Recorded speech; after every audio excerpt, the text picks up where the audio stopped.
One of the most frustrating things that can happen after infidelity is they become defensive. You finally get them to sit down, you're talking about some of the core issues, you start to make some progress, and immediately this boundary, this wall comes up.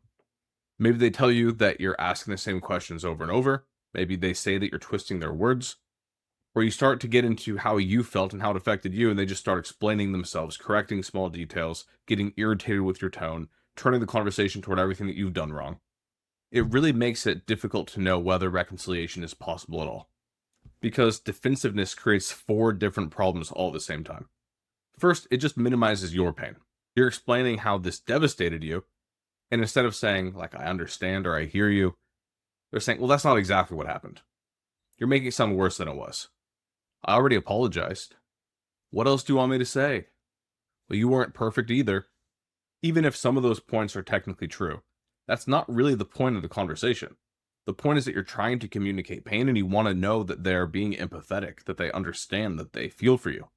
What this is saying is that the unfaithful partner's need to still feel like a good person is more important than the betrayed partner's need to have their pain validated. Because part of what you need, if reconciliation is going to be on the table at all, is evidence that your emotional reality matters to them. The second layer here is that defensiveness shuts down the ability to actually make progress in the relationship. If you're trying to have conversations and this wall keeps going up, it doesn't matter whether you're talking about the timeline, it doesn't matter if you're trying to understand why they did this or that action, it doesn't matter if you're just trying to discuss a trigger. If every conversation turns into this defensive fight where they're trying to stop the conversation from happening, then the ability to just make progress at all in the relationship is thwarted. And what's frustrating is you might be in a spot where you are willing and wanting to actually forgive things and move forward, but they're just not willing to have that conversation with you. You don't even know what you're trying to forgive fully. The third layer is that their defensiveness can create suspicion about whether you're actually getting the full truth. If you ask a question and they immediately become uncomfortable or evasive or angry or argumentative, you might start to wonder, like, why are they fighting this so hard? What are they protecting? Is there something else I don't know? Is the affair actually over? Are they not over the affair partner? Now, it's not an automatic sign that they're lying. There could be other things going on too, but it does create this room for doubt that says, if there's something in here that's so uncomfortable for you to talk about, it might be because it's not actually fully addressed yet.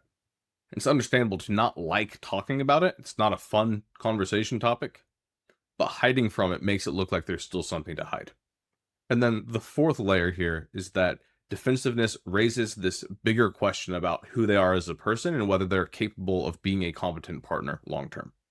And you need to take a big step back and recognize that infidelity, 9 times out of 10, is not actually the core thing that was the initial problem.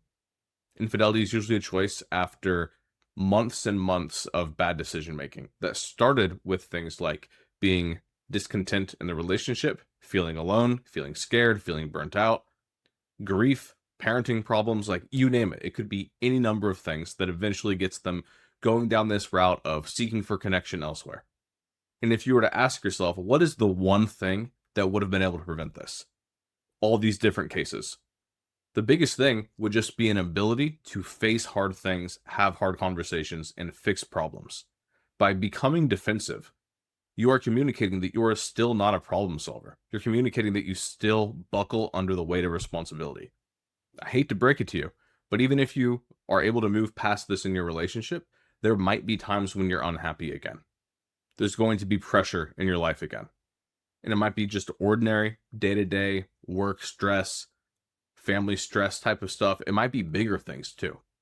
You're not just asking the question, can I trust them not to cheat today based on how things are now? But you're also asking the question, what will happen the next time that life gets hard? And the best example that you have is how they handle hard things now. And the biggest hard thing that they're having to handle now is the aftermath of infidelity. So how are they handling that?